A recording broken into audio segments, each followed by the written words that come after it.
لباجار کوبانی چند سالن خلکی دست به چاندنا داران کرنه. لی جوتکار دبیجن که اجمارا مشتلان لی هرم ترناکه و پیوستی بگلک مشتلن دنجی هیا. عدنان همه که خودی مشتلکه ید بیجه. که حتی نها پیوستین خواهین مشتلان جمن بجه پیدا دکن. عدنان بریانها 45,000 شتلین فستقان کریبو. لی لگوری بی 10 شتل تیرا هرمی نکر.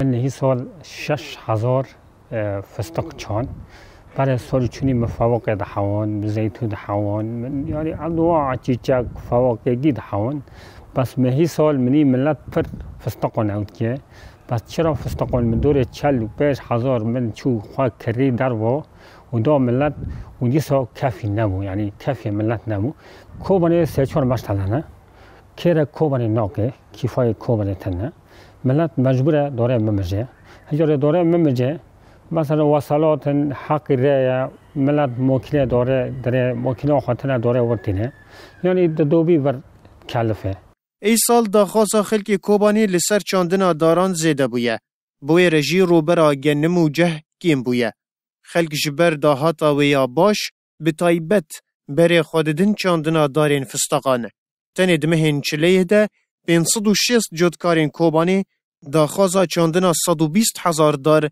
لریو بریا خسر کرنه.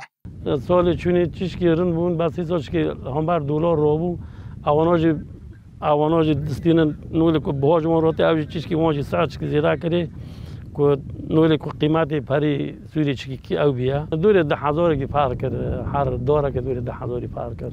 نرخ شتلان لگوری تمن و جور وان تگوهرتن. با اورته شتل فستقان به 500 لیرین سوریه و ین فیکیجی به 5,000 لیرین سوریه. جبر بهابون جی چرکس عبدی مشتلک طیبت بخوا آوا کریه. و مشتل منی خواسته. ام لحالب بوم مشتل فکر. و ام فکریان هاتنا کوبانی مدرسه دست کاری خاکر. و بو 3 سال نجی ما مشتل ورکه فکری لمنوزه. مثلا و دورنو هنگل دنیا مثلا 4,000 دیدن. زیتون 1,500 کوتا، فستق به 5 کوتا. داری فواکه جی نه تشکیل کامل به 5,000. کوبانی یک جباجار مزن روجاوای کردستانیه که گنم و جهلیتی چاندن.